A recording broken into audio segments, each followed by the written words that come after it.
Welcome, I'm Kelly. And I'm Nathan. And this is Fanimated, an animation fan podcast where we get a chance to geek out about our favorite animated media. And before we dive into quite possibly the best film of the year, quick update. If you haven't been listening to the episodes recently, Fanimated is retiring, and you'll be able to find all of the episodes on our YouTube channel, Fanimated, Fanimated Podcast. Search either one of those. You will find us. The final episode is actually next week. So this is the second to last episode ever. You can hear more about that decision to retire Fanimated and all the things about that in the latest What You Watchin' episode, number 32. And yeah, thank you all so much for listening for the past 5 years. It's been incredible, been insane.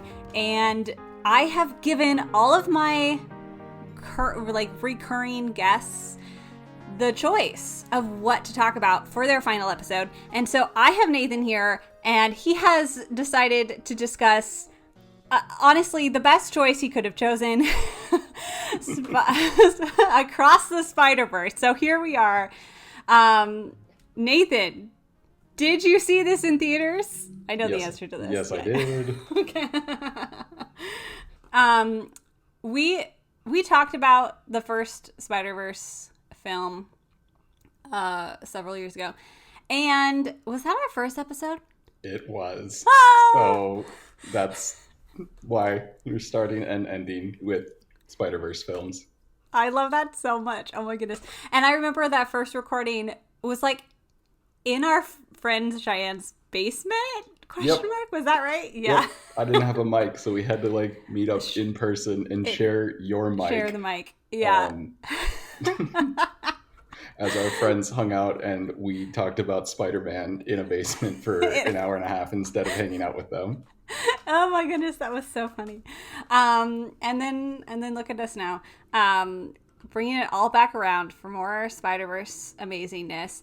And it makes me realize, like, wow, it has been a while since the first Spider-Verse movie. Yes. Like a long while. And obviously, if you've seen, listen, spoiler alert for Across the Spider-Verse, because we're going to be talking all about it. But if you've seen it, obviously it makes sense that it took so long to make. But also, like, sometimes it doesn't sink in just how long it takes until you're like, oh, wait, that was that many years ago? Great. Yes. It can take like 3 to 5 years generally for an animated film, a normal animated film. And this is like absolutely insane. Yeah. But like the studio also made like a film in between of The Mitchells versus the Machines, which I believe you talked about previously. And got an episode we had on that whole globy panorama in the middle of it as well. And that's true. There was also never supposed to be a trilogy from my understanding of it.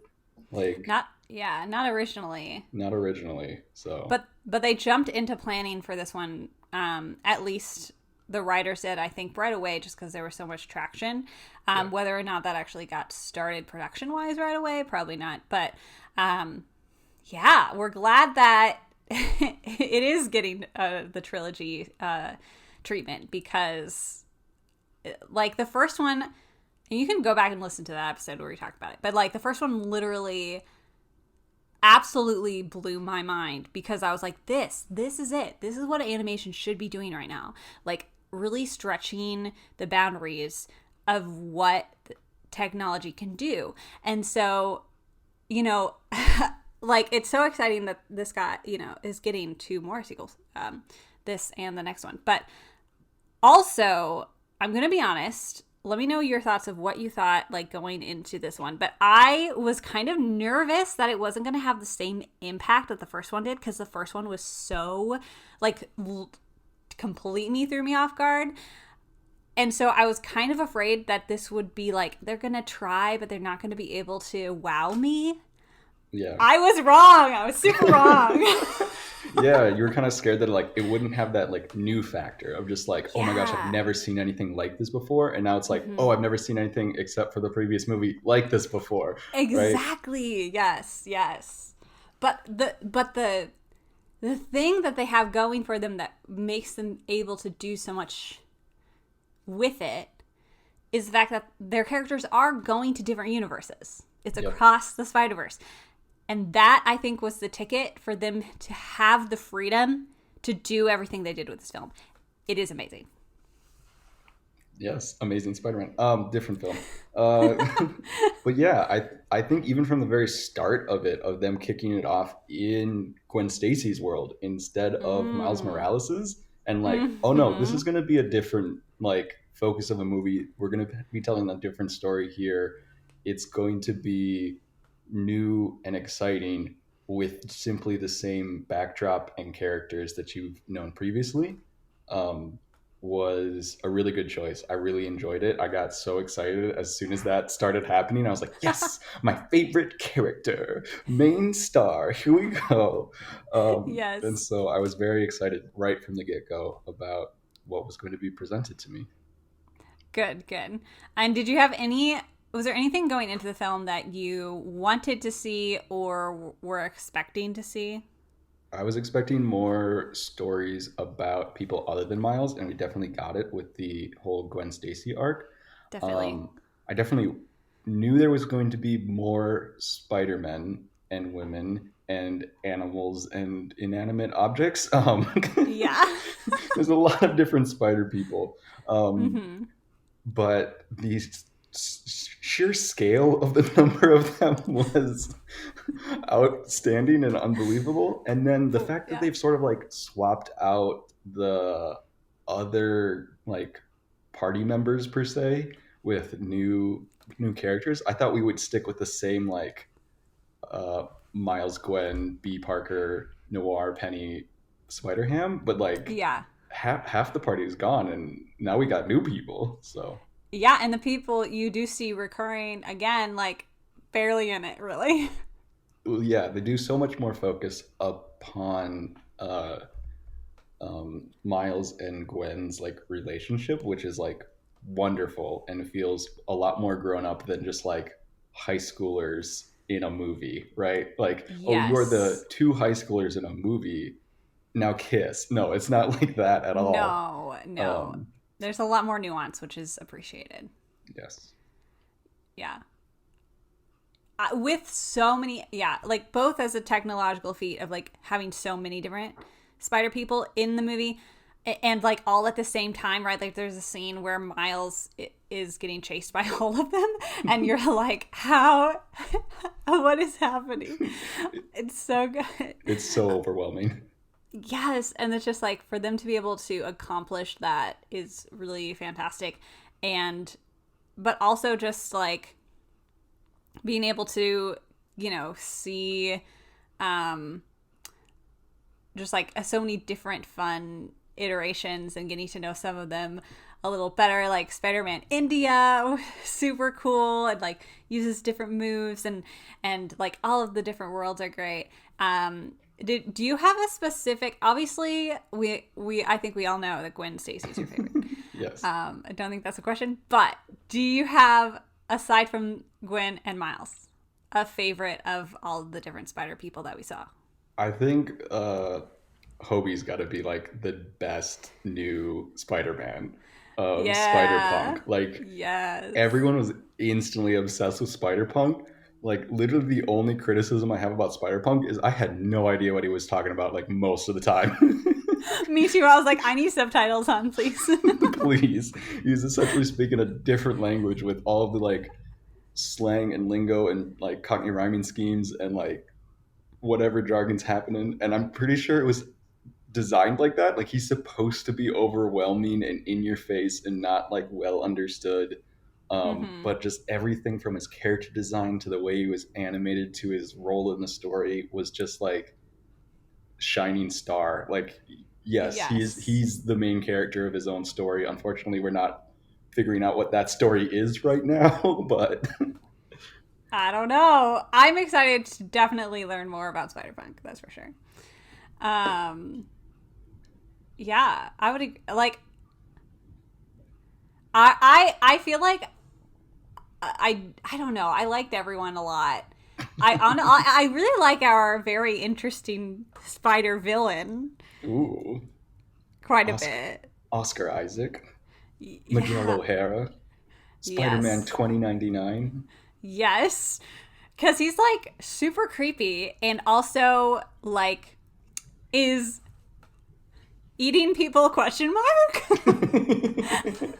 I don't know, but I like that we still don't know like everything that's going on with him. And I like the idea of it being like he's trying. Like I like that complexity of a villain. Like this is he's trying to do everything right, quote unquote. You know, he's trying to fix everything. Like he really does believe in his. He's not just like I'm a villain because I'm a villain, Yeah, or you know. he has the very like lawful evil or lawful neutral to the point of evil. It's a very anti-villain type character where it's like he Yeah. completely believes that he's in the right. He completely believes that what he's doing is correct, and yet it's having a negative impact on the characters and the people around him. Like so much so that I was almost convinced that like maybe Miles is the problem, but then I was like, no, Miles is going to be like the solution to the problem or whatever, right? This is an animated movie, but like, but the fear is definitely there. Like it feels more real coming from him because it's just like no, like it's not just him. He has the entire Spider Verse people on his side and like at his command, and that is also very terrifying. Yes, yes. It's also like when you set up your movie to have a villain like the Spot who ends up essentially being less of a character and more of just like a looming threat Mm-hmm. of like utter and complete destruction, that it's like now the characters are actually just figuring out what to do with a looming threat rather than just like a singular villain or singular like person. Like the Kingpin was like very scary and needed to be stopped in the first movie and was like very much like a like typical sort of superheroes beat the bad guy type of thing. And in this one, where it's like the Spot who began as this sort of like weird doofusy, everyone underestimated him. He's just like trying to get some money to like live a normal-ish life to like a megalomaniac mad scientist trying to accumulate all of this power to either fix himself or destroy the world in the process, and decides more on the destroy the world than the let me Mm-hmm. go back to a normal life very like quickly, is like he quickly became less of a character and more of just this like the idea of the Spider Verse falling apart. Yeah, he is that like um the manifestation of that problem of the Spider Verse collapsing, and I also think he's fascinating because like he does start as like totally bumbling idiot, but he develops his skill and then he becomes a major problem. And he goes to all the different Spider Verses, and that was cool too, just to see so many different Spider Verses. And then like also he yeah, like you said, he in the film is more honestly also just like a way to move plot along and to force the other characters to move. Like that's kind of his Most good purpose. villains are. Hey, got me there. And I will say too, I really like the Spot because they utilize his power really well visually because like there's so Yes, much you can do with that. he's a And so perfect animated villain because you didn't have exactly. to worry about the like the physical limitations of a person who is portals. Like Yeah. it's the literal perfect like animation villain of, oh, we can break like all Newtonian laws and it's not going to be like endless computer graphics and CGI. Oh wait, the entire film is endless computer graphics and CGI. That's the way we built it. Exactly. And it really it sets itself up for 3D animation and moving around endlessly in a 3D environment. So it looks great. It's amazing. Yeah, The and Spot. like talking more about like how the Spot is like an animated villain, like some of the inspiration that I read about like what how they like designed the Spot's character and whatnot is like all of the different like themes of the universes are very like artistic styles. Miles is a comic book, Gwen Stacy's is watercolor. There's like they're copying a lot of the different like comic book styles of these different artists that originally designed the characters like Spider-Man India Mm-hmm. and Spider-Punk. Um, and so the spot was described as if someone spilled raw ink into any of those things, like he is not supposed to belong in it. It's just supposed to be an Mm, accident. It's supposed to feel like, oh crap, I spilled coffee all over this. Like it's supposed to feel yeah. like that sort of like liquid ink destruction of the artistic material that they are existing in. Mm-hmm. I really like that description, and I think it makes sense because it plays well on screen as well, like in that sense. And that's always what's interesting too about these kind of adaptations, where it's like, how did they turn this like printed 2D images and then makes them interact in a 3D world is very cool and interesting.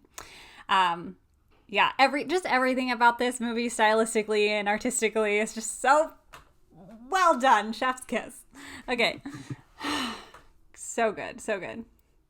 Okay, well, let's go back to our main characters then, Okay. especially Gwen, because this is Gwen's movie. Yes. This is Gwen, which is fantastic, and I love it. And I almost, like, I don't think they're going to do this, but I want the next one to also be about Gwen.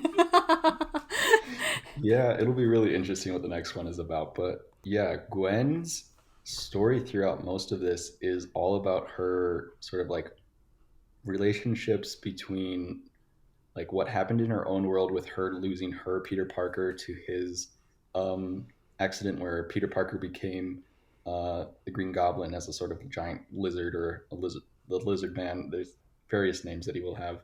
Um, but then that her own father is essentially like trying to capture Spider Gwen in order to bring it her to justice because they all believe that Spider Gwen is responsible for Peter Parker's death and not that Mm-hmm. Peter Parker was the lizard. It's just like, oh yeah, I didn't think that this would be like confusing or a problem for her in the first movie. We stated it also matter of factly.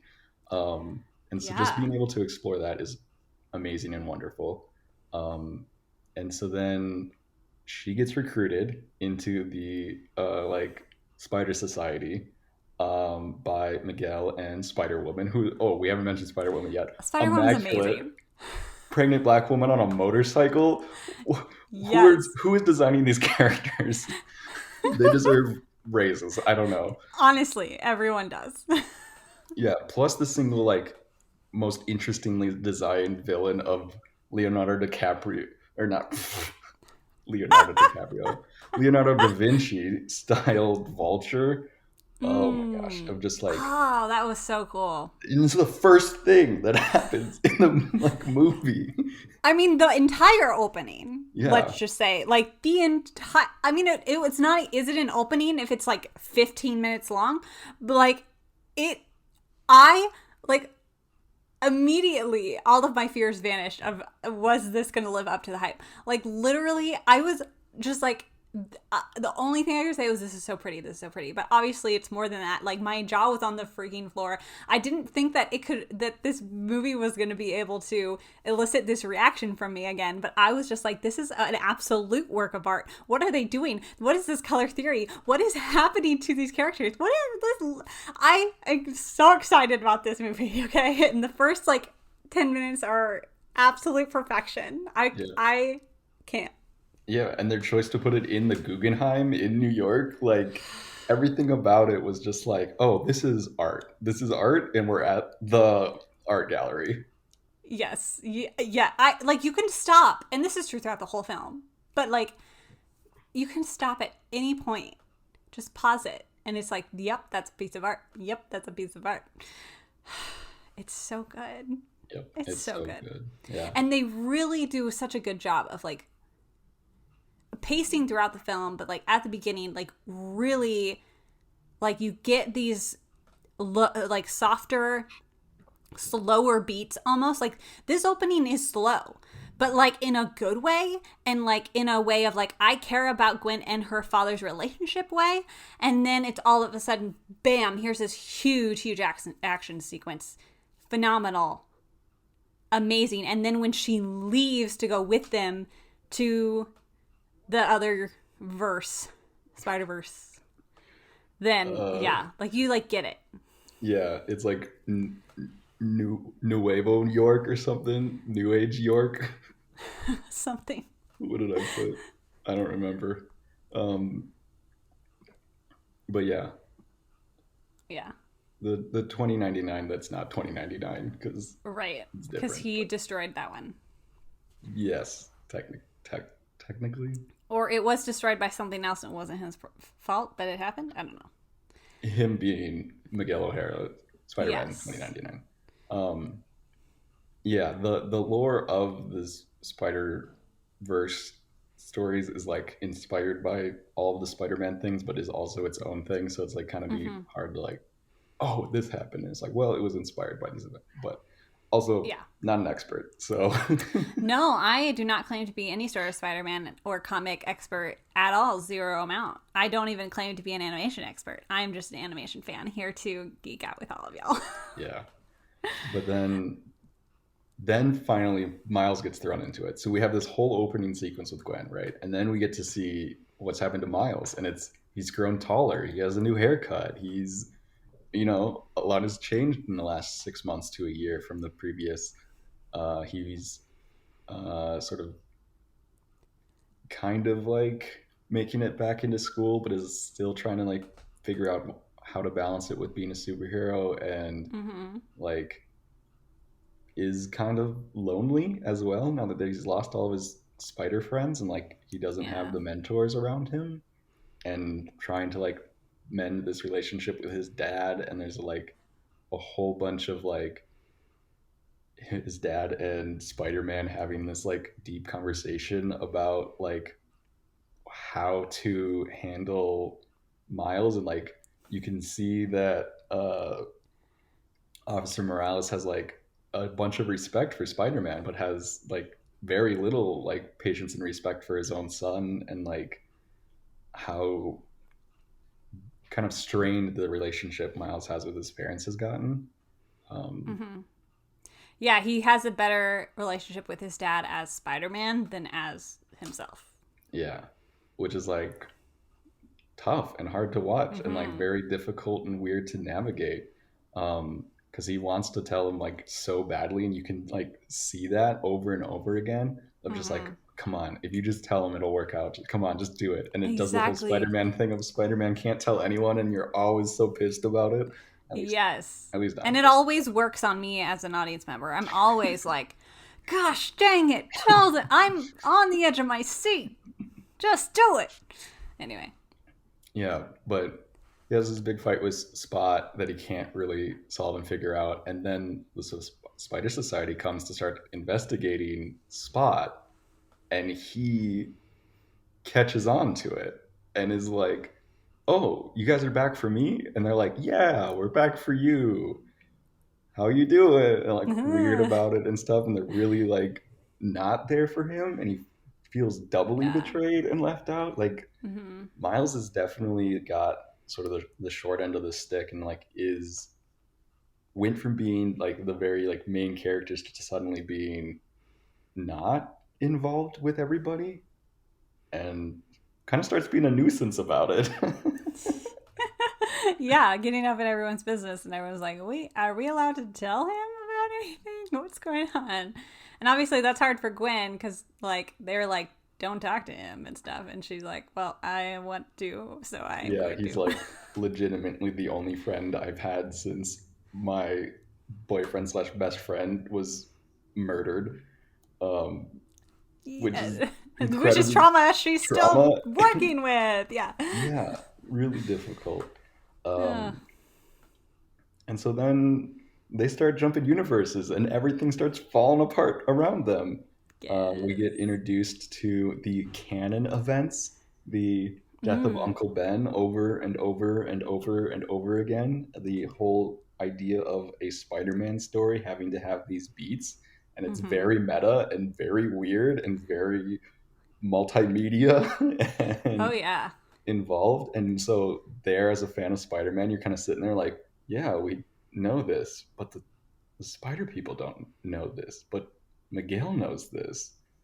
Oh, this is like a Mm. weird self-actualization in this spider society of like, these bad things are happening to us, and and like in Miguel's perspective, they have to keep happening, because when they Right. don't, then the universe collapses in on itself. And you see that Mm-hmm. in uh what is it, the Mumbattan space with Spider-Man India of what is Peter Parbarka, I think is his pronunciation. It's literally Peter Parker, but with kind of Uh-huh. Indian accents and names, which I always find funny over and over again. That everyone is still Peter Parker. Um, Yes. and so essentially, his like in very many different stories where maybe Uncle Ben isn't around or isn't there, the Mary Jane's father, or Gwen Stacy's father, who's a police officer, is killed, and that's the canon event instead. Mm-hmm. Um, but Miles is there, and Miles saves people, so Miles prevents it and saves the guy, and then the whole universe starts falling apart. And he's like, "But I did the right thing. I did the right thing." And we're all like, Everyone's so mad at him, and he's like, "Why? I saved "I everybody." saved everybody," um, It's, which is it's like, so yeah, scary. it's very not Spider-Man to be like, you can't save this one person. Actually, you're not allowed to do that. Yep, yep. And even scarier when you're watching it and you're like, no, everyone was gonna let him die, like Gwen included. Like they were in on the, Miguel's whole spiel, Hmm. and like Miles was the one that was like, nah. So yeah, that's part of what makes it kind of scary is that whole like the whole group isn't on this mentality. And so how they're gonna combat that. But then like inside, like they obviously don't like it. And like Spider-Punk I think is an interesting, fun like character in general, but like as a good example of like he clearly doesn't super vibe with what's going on and is actively trying to like kind of help Miles out, because ultimately I don't think, I mean, like none of the spider people want these bad things to happen. So, Yeah, Hobie's the epitome of punk rock and anarchism. And so literally there's like a group of society trying to dictate how things are running, and he's like, I'm gonna be here to undermine it. Like yeah. there's like a whole like fan theory of like all of this is happening because Spider Punk is orchestrating behind the scenes to get everyone like getting like Miles involved is like Spider Punk's fault, like getting Mm, like slowly influencing Gwen Stacy is his fault. Like he knows what is going to go down and is like kind of orchestrating this like group of rebels behind the scenes as this like very like people kind of underestimate him. There's a lot of underestimating that's going on in this show, and so mm, people are kind of, oh, he's just like some sort of like, you know, leftover punk rock scene. He's just like doesn't have anything going up between the ears, and it's like, well, yeah, underestimate me and I'll be your downfall kind of thing happening. yeah. Oh my goodness, it's so good. Yeah, it is like it's also just like from a narrative perspective, like such a wonderful orchestration of all these different characters and motives, and they all overlap in just this perfect harmonious way. And obviously we have there are a lot of still questions because there is one last movie, but like yeah, it all just like connects really well, and I'm very excited to see what the final overarching conclusion to all of that is. Yeah, Yeah, it is so very good. we're kind of getting to the end here, and we've kind of hinted at it, but like this is essentially the part one of a two-part movie that like I didn't know going into it. You didn't? Oh No. no, that's the worst because y'all, this is one of the absolute worst cliffhangers in all of cinematic history. Thank you. No, thank you. Yeah. So how do we get to the end of this movie? So essentially, you have these two sides fighting over like what we should do about these canon events, and then they tell Miles Morales through sort of like what is happening to Spot and like weird like timey wimey things of like like presenting him with what is going to happen is that the Spot is going to come back to destroy Miles' life by essentially killing his dad in a horrible accident, and that Mm-hmm. Miguel believes that is a canon event and should not be interrupted. And obviously, Miles is not okay with this. Yeah, And Miles is then like, no, most of thank his you. friends are also not okay with this, who have also experienced this. It's like hitting Gwen Stacy very, very close to home because her dad is also a police officer. Um, and so then there's the chase sequence, there's the running away, there's the faction sighting, and Miles Morales gets sent back to his original universe, quote unquote, So he original thinks. universe. We've been told here that Miles is actually an anomaly. He was not supposed to be Spider-Man. The spider that was supposed to bite him came through Kingpin's portals from the different universes, out of a world into his, and so he is supposed like the spider that bit him is not from his world. So when he gets sent back to his quote unquote original universe, he gets sent back to the universe that the spider came from. But it Mm-hmm. is the most wonderful storytelling of Greek drama of like the audience kind of knows if you put it together. I figured it out like semi early about it. I was like, as soon as I think they put the numbers on like a dashboard, and I'm like, those are the wrong numbers. What are they doing? And then you get into the Mm. universe, and Yep. everything's a little weird, and his mom's acting a little weird, and Mm-hmm. his dad's not around, and Uncle Aaron is alive. Alive. And then you're like, wait a second. Wait a minute. That's not right. And you go outside and everything is like different animation. It's like sort of this like almost like markered colored. It doesn't have that sort of like comic book esque feel. There's lots Mm-hmm. of things that are like destroyed and on fire. This is like clearly a city in chaos, and Mm-hmm. everyone knows Uncle Aaron is the Prowler and is kind of evil. And Uncle Aaron picks up the Miles isn't correct, Isn't essentially, right. and Isn't is the right acting Miles. weird. Isn't his Miles. Isn't his Miles. And so then you they capture our Miles, and you get faced with the quote unquote evil Miles, and then the movie ends. It's like, okay, big reveal. Miles in this universe is the Prowler and is evil. And then cut to black. Yeah, it's Basically. it's insane. And then I'm like sitting here like, how are they going to resolve any of this? They need to go get back and save the. And then it just ends, and I was like, what? I was so bad. Like, okay, I cannot believe you went into this and you did not know that there was another one coming. Because I am so sorry that happened to you, because my experience was bad and I knew that it was coming. Yeah, I don't like spoilers, so I was avoiding a lot of things, Yeah. and I knew it was going to be good. I knew it was going to be well animated. I wanted to see it in theaters because it would look beautiful, and so I like didn't really engage in any of the promotional materials. I didn't really need to be convinced to go see it at all. I even saw it like a couple weeks later because I had a lot of stuff going on. I was very busy. We'll say I was really busy. We know all the Yeah, stuff that yeah. was going on. But yeah, so I like avoided it, Instagram media around it, and so I Mm-hmm. went in thinking, oh, what is this going to be? I know there was going to be another movie, but I thought it was like an actual trilogy and not a first movie and then a double feature. Um, Right, right. That's honestly what this is here.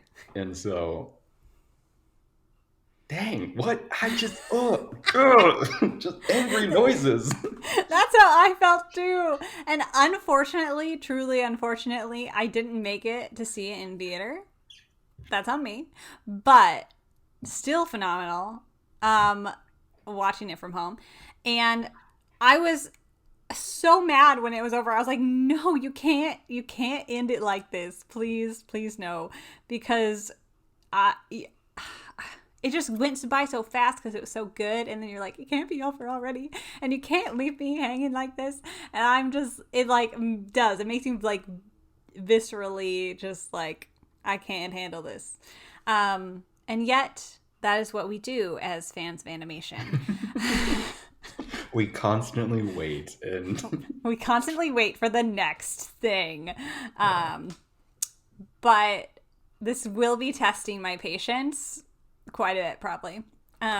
well, we have to be nice about it. There is currently a writers' strike and a Screen Actors Guild strike, and so support the strike. We do support that. We do support that. I will just rewatch this one 5 million times, and that is just fine. Yeah. So with that, with like going into the final one, obviously there is a lot for them to wrap up in the story. But do you have specific things you want to see, or certain predictions that you think would happen? Yeah, I think one of the things that I actually kind of had an issue with this movie was the focus on Miles being the anomaly, Miles not being a real Spider-Man, Miles not being is like this outside, because that was the whole thesis of the first one, is that anyone can be Spider-Man, anyone can be the hero that they need. Like that was the whole thesis of like the first one, and the whole thesis behind Miles as well is like, no, like anyone, like we don't need a white upstanding guy from Queens to be Spider-Man all the time. It can be anyone from anywhere. And so for them to again say that like Miles isn't real is just like, well, what were you doing for this whole first half and whatnot? So they really need to pay that back, of reiterate that anyone can be Spider-Man, for sure. But then with the rest of it that's all going on, it's like I really want them to reconcile with Miguel and not just like destroy him. And so that's what I'm hoping for. But then yeah, a lot of the things and the theming of this second movie is like still kind of really up in the air for me as well. Of like, I don't really know what the larger picture is, because it doesn't have an ending. Like it's hard to tell what is really going to be this. Like I don't remember the what you watched when I was with you and Emma, just like, oh, you should watch this because it ends well. Like if the thing doesn't end well, like, it ruins the whole media. It ruins the whole thing. It's true. It's true. Remember our episode on Attack on Titan where I was like, there's nothing that they could do to ruin this, and then they ruined it? Sure, yeah. There's nothing they could do to ruin the first season, I suppose. But yeah, exactly. Like point improvement. Also, tying it all back to the podcast, it's so good that the podcast is ending well, right? Thank you. Yes, I'm putting in the effort to actually give us some final episodes and closure. Thank you. Very much so.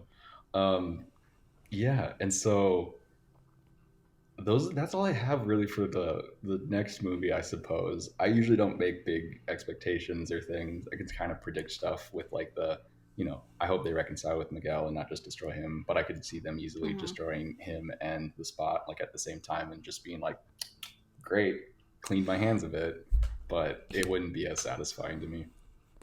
The biggest thing I question narratively for me, thinking about the next film, is like the whole quote unquote problem is that there are these portals and that like people are able to come through to different universes. Like that's the quote unquote problem.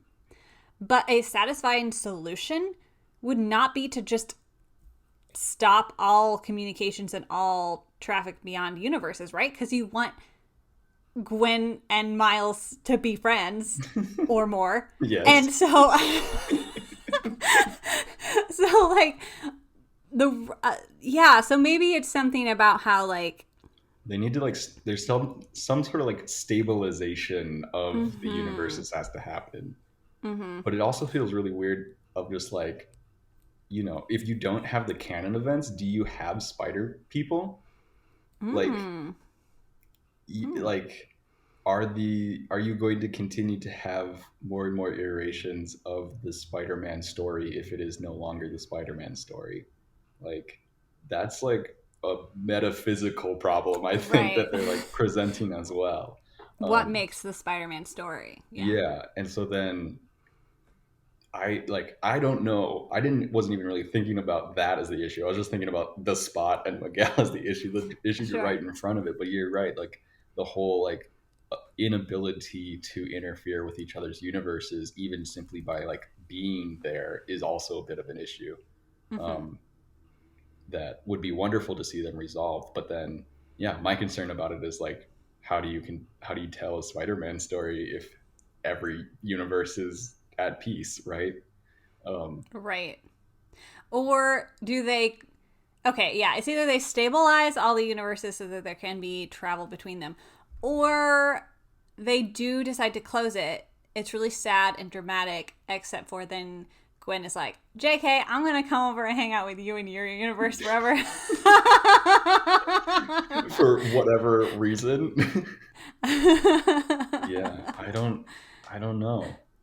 And then like we're talking about like these resolutions with these villains. What are they gonna do with Evil Miles? I know! I have no idea. That's the one thing I have no clue. I have no clue how they're going to resolve that. I have no clue how that's going to affect our Miles. Like, is this going to make him question everything? Is he going to give into like, wow, I am like, I don't know, is it going to defeat him in a way internally? You know what I mean? Yeah, will he internalize the being the anomaly thing and no longer believe that he is like a real Spider-Man? Yeah. Yeah, No matter what, the solution to his internal struggles is going to come back around to his father. That's for sure. sure. Yeah. I feel like his father, whether his father does live or die, because honestly, I could see that going either way. Mm-hmm.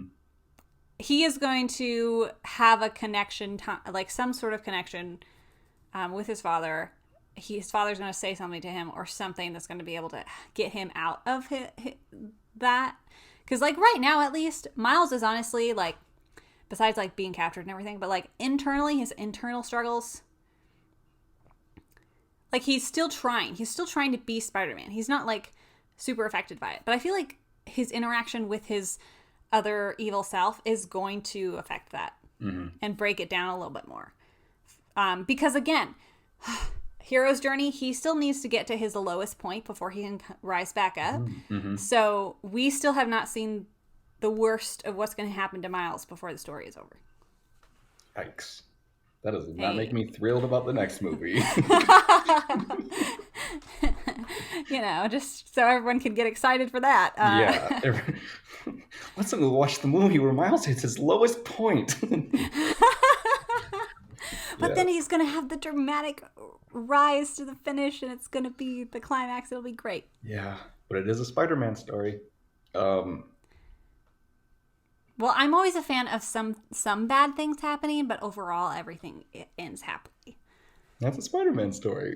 Great, yeah. I mean, I always liked the old Spider-Man movies, so Yeah. So since we're theorizing and things right here, this is yeah. I don't remember if I heard a fan theory about this or if someone wrote it or put it connected the dots, but I heard through the grapevine that Mm-hmm. really Spider-Punk is orchestrating like all of these things to happen, and that Mm. the spider getting pushed from uh Evil Miles's universe into Miles Morales' universe was also a bit influenced by Spider-Punk, in that when it was first like drawn and shown in the first movie, it was like they were doing graffiti. It had that very like graffiti-esque style that's uh, Mm. associated with Spider-Punk, and Mm-hmm. that Spider-Punk saw in the Evil Miles' universe, because what was quote unquote supposed to be that Miles's canon event was his father dying in that universe. Mm-hmm. If he had been bitten and was the Spider-Man of that universe, had his father die, instead of him becoming like the hero of the universe, he still would have been influenced by Uncle Aaron and the Prowler, because the Uncle Aaron was still around and would have Mm. been still a villain and still an issue, Just with even with superpowers. superpowers. Mm. And I so can see then that. him still like figuring out Miles and like being happy to see him quote unquote again is like kind of part of this, and like him having the know-how to like make the timepiece for Gwen Stacy, knowing that she would be exiled, and like having all of these things like put in ahead of time is like, oh, He is playing oh, 3D chess with all oh. these spider people. Yes, maybe. Or people are just really excited about him and want him to be cooler than he actually is, or more involved in the I'm story than he actually he, is. yeah, he's pretty cool without our help, but that would be awesome. I will say, like, you would have to have like future vision to know that any of that was going to happen. Yeah. um, but yeah, Spider Punk is great, and I do want to see more Spider Punk going forward. It'd be Yes. great. Very much so. Um, what do we got? What do we got next? Favorite moments? I got one. That's quick. All right, bring it on. What's your favorite? Favorite moment of the whole thing was the Donald Glover cameo. Oh my gosh! Oh my gosh! Nathan. They're walking through the like Spider Society headquarters, and there's like a bunch of villains that they're like capturing and sending back to their universes that are like slipping through all these like falling apart universes and cracks. And in one of them, there's just Donald Glover dressed up as the Prowler from the MCU, because he is the reason that any of this exists. And he's just like kind of just like hanging out there, like not even doing Yeah, villainy things. He's just kind of like, just chilling. hey, and like not like a animated version of Donald Glover, Mm-mm. like a video of Donald Glover. Like they have completely taken away any of the like lines between animation or not, because there are pieces of the old Spider-Man movies in this sequence of things. Yes. There's the Lego sequence. Like there's different.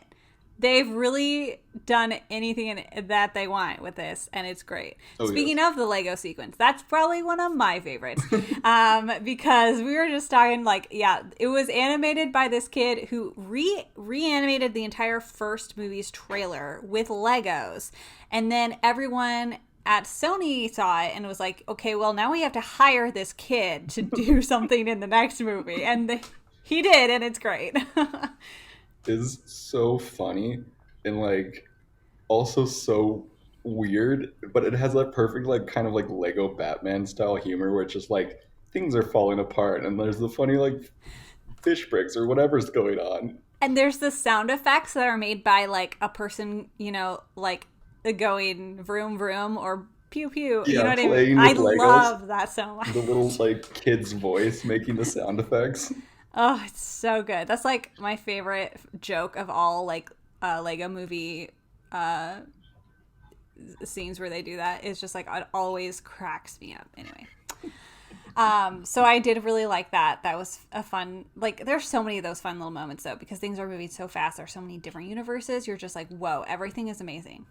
Yes. Everything's amazing. Yes. And like, obviously the opening sequence, also a fave, just because immediately I was just like, oh my goodness, Gwen, your entire mood is the color palette of the world. This is gorgeous and beautiful, and I love it. Yeah, the directors and animators literally said that her world was going to be like a mood ring where all of the watercolor Ah. backgrounds are going to reflect her emotion that they're trying to portray. Mm-hmm. Um, and so her world is just so beautiful and so abstract as well, where it's just Mm-hmm. like, you know what, this like room that we're in, these walls don't really matter. Like what's like going on is really this conversation between Gwen and her father, and that's what's Yeah. important. And everything else is simply going to be enough to fill it to make it not look weird, and Mm-hmm. just it ends up being so beautiful. It ends up being Yeah. just endlessly emotional. And also we didn't talk about it, but her like reconciliation with her dad when she finally Oh, like gets exiled and has to go back and it's like so good. realizes that her dad has like quit. Like he was like, I didn't know Yeah. what I was doing, I lost myself, you're the most important thing. Oh, And like it's she didn't know for like so long because she was off and scared to go running back. away from it. Yeah. Yeah, and again with the underestimating, like she underestimated that her dad cared more about her than his job. And it's the proof that if you tell someone your secret identity, it's not going to end in disaster. And so that was really, really satisfying to see, and it was beautiful. And I like, with the very short amount of time we've had with her father on screen, I like am absolutely all aboard their relationship and their entire little arc, and it was amazing and perfect in every way. Oh my gosh, and the penguin. Oh, the penguin. The penguin. So good. I just Everything was good. No, everything was good. Everything's so good. So Gwen's world is one of the most artistically beautiful things ever. Just in general, we've talked a lot about the animation and the artistic perfection that this movie is. But also, like, there are a few other things that are really interesting to note, including, like, there are some frames that is, like, every single frame is actually drawn a different way in a different style, like, within a frame. Like, again, that's why you can, like, pause it at any point and just be like, what is happening? And it's something that you don't even notice when you're watching it because it goes so fast, right? But it's just like, I was watching a video of someone who was talking about the different frames of, like, it's just Miguel, like, moving or something. Yeah. Like, in an action sequence. And then it's, like, created with, like, every single frame is, like, a completely different style. And you're like, what is going on? How long did it take to make this movie? How much manpower went into this? But there's so many little instances like that where I'm just like, the animation. Yeah, talking about, like, the individual frames and things. We talked in our about the last movie how they use different frame rates to give different, like, movement styles to Miles. Like, as he was learning to swing, he was on equivalently 2, so there was, like, less images of him to make him look, like, jumpier compared to the other spider people that were teaching him who were on 4s, and so they looked smooth and elegant, and, like, you don't understand it, but your brain, like, picks up on it.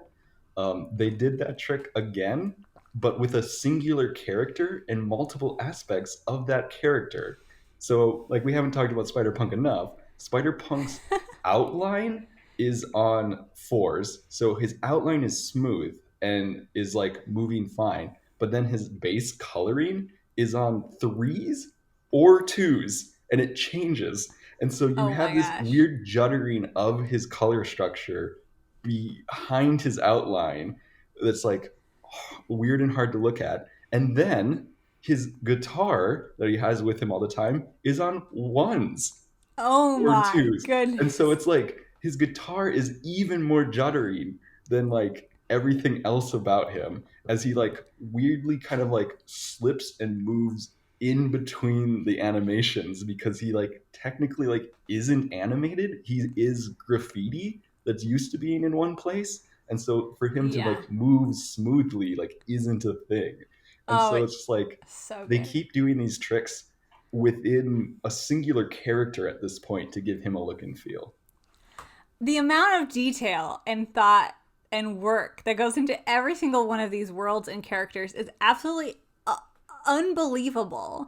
And that's, like, coming from someone who's seen a lot of pretty crazy animation stuff. Like, so that's really cool.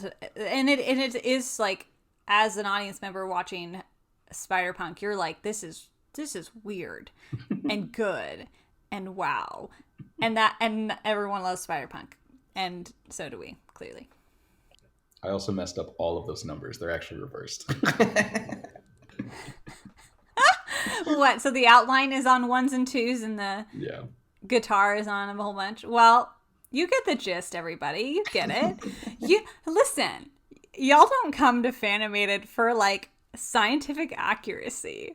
We are here to geek out about a movie, and we may or may not give you some factual facts or random things we saw on the internet that we regurgitate at you in a way that is not accurate. You can also access Wikipedia and read the Wikipedia page. You can also look at, hey, you should always be in the practice of, checking the facts. This is not where we check the facts. Come on. I want to get checked. I wanted to be accurate and check myself, and I re-looked at my notes and went, "That doesn't sound right. These numbers feel off." Oh well. So there you go. There's our edit within the podcast. There we go. But yeah, we're just here to geek out. And sometimes we get so excited we mess the numbers up. It's fine. But I'm the numbers guy. I'm not the number. I am kind of the numbers guy. You are kind of the numbers guy. All right. All right. Well, moving on. This film was phenomenal, and a lot of other people thought so too, because it's the third highest grossing film of the year in the United States, so far at least. Obviously, we still have many movies to come out. So if this was number 3, and Nathan, I know you read the Wikipedia page, but can you tell me what the first 2 highest grossing films of the year are? One's probably the Mario movie. Right? That is correct. Yeah. That is number 2. So what's number 1? What's number 1? What big movie came out this year? Oh, is it either Barbie or Oppenheimer? It's Barbie. Yes. Oh man, Nathan knows pop culture. Wonderful. Hey. So Barbie's number 1 and Mario's number 2. And of course, Across the Spider-Verse number 3. So far. This is recorded in September, so we still got a ways to go. Yeah, Christmas is always huge. So Exactly. I mean, the color purple is coming out, everybody. Am I the only one that's excited about that? Great. Harold and the Purple Crayon? No, have you never seen The Color Purple? I think it's a book, and then it was a musical, and now it's a musical movie. Oh, you and your musical movies. I know, it's great. But right now, a focus on the movie Across the Spider-Verse. Everything is phenomenal about it. We love it. Everyone loves it. But we also need to talk about real talk time. How it is allegedly it was not a great project to work on, and there were supposedly over like 100 different artists who ended up leaving the project before it was complete due to long working hours, poor conditions, and in some cases having to reanimate entire sequences like from scratch, which is kind of a bad move when you're and this is coming from like decisions of leadership where it's like, okay, that's why we have storyboards. You make the edits there so that when it's animated you can make less edits, because it takes so much time, so much manpower, so much energy to completely animate something. So yeah, it's so great. hard to hear that like this was like poorly mismanaged. Like mismanagement sucks at all levels. Like everyone knows like a boss that they hate or this sucks or is bad at their job, and for that to be at such a high level within this production to that over 100 people would quit allegedly. It's like all of this stuff is also like kind of rumors, but it's sort of a he said she said, where one of them is a multi-billion-dollar company and the other one is the people that worked there. So yeah, I don't know if I need a whole lot of convincing about what probably happened or not. But with like the writer's strike and the Screen Actors Guild striking, and there's been talks about animation guilds and ITAS striking. I think they did.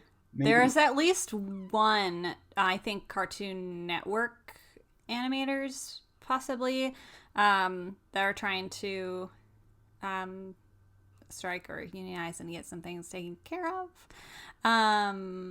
Yeah. So with all that, I always support the strike, support the working class, support the proletariat, down with the bourgeoisie. What other high horses can I get on top of? Definitely do that. And then like be patient with this third movie, because we really don't know when it's going to be coming out. If all of these issues are a thing and are still going to be a thing, they may have a difficulty getting it out. They had told the original release date was like March 2024. That feels really early. It seems impossible, honestly. Yeah. And so maybe we'll have it next summer. Maybe it'll be winter. Who knows? But honestly, if it came anytime in 2024, I would be more than happy, because that is not a long wait between movies. You know what I mean? Because like we're used to like 5 years between movies. So, but if it goes on till 2025 or beyond, like that's okay. But yeah, just be patient with it. Be patient with all media, like in general, in the next few years. Because like yeah, what's happening now with the strikes is going to affect content more longer term. Because things are still coming out right now because they were written a long time ago. Exactly.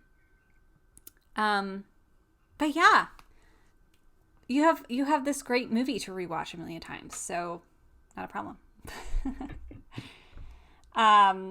Yeah, I think that's all I had to say about Across the Spider-Verse. Obviously, if you've made it this far and you have not watched it, and you are not convinced already, like, please do yourself a favor if you love animation in any way, or if you like superheroes. I don't know. Hey, this is a question for you, Nathan. I don't know if you are how deep you're into the Marvel fan base in general, but like, is this movie watched by Marvel people? You know what I mean by Marvel people? Or is this just an animation people thing? No, it's watched by Marvel people, but like my comment on this is also like I talked to a bunch of people that didn't even see the first movie and went to go see Oh, this movie and wow. loved it and enjoyed it. And Oh, it was like good. just it's such still like individualistic, like you it builds on the first movie, but it's not dependent on the first movie as well. So like if you Hmm. wanted to watch this movie and you hadn't seen the first one, go watch the first one. It's amazing. But also, you could just watch this one if it sounds more interesting. Yeah, that's fine. So That's great. I love to hear that because, with so many things nowadays being sequels or, whole franchises, it feels like you have to start at the beginning or you'll be lost. So that's really cool to hear that you can just kind of jump in and still enjoy this one. yeah. And then I'd talk to those people and be like, "Are you crazy? Just go watch the first one too." And they're like, "I don't have the time." And I'm like, "What do you It's an mean? hour and a half or 2 hours or whatever. Come on. It's equally as amazing." Yeah. It's shorter than whatever, series you're watching on Netflix right now. You know what I mean? Oh dear. So, that's what I'm here to do. I constantly am an advocate for just like all of my favorite animation things. And I'm just like, please forcing all my friends to watch stuff. And that's what I've been doing for 5 years on this podcast, is forcing my friends to watch things. Mm. And so I'm very grateful, Nathan, that you've joined me for all this time and recorded great many wonderful episodes with you. Yeah.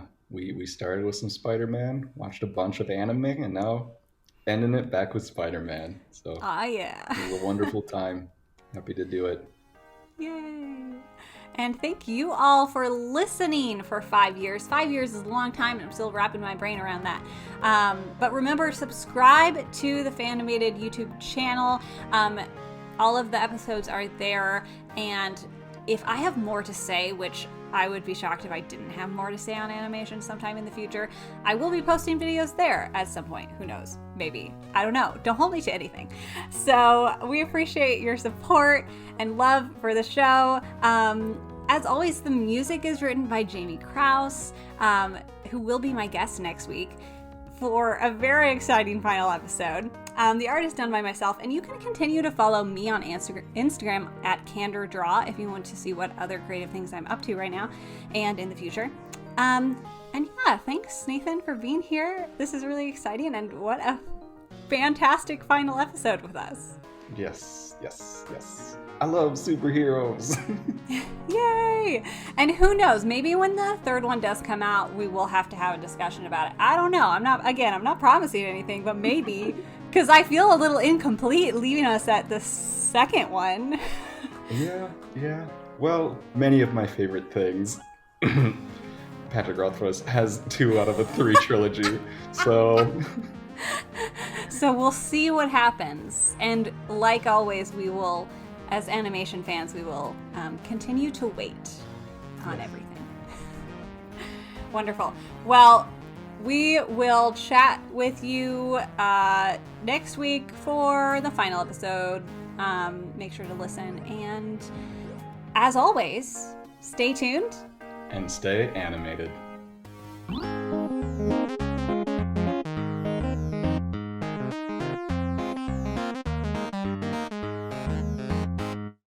volume sound good?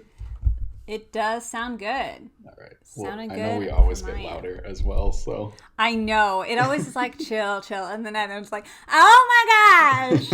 Yep, exactly. It's fine.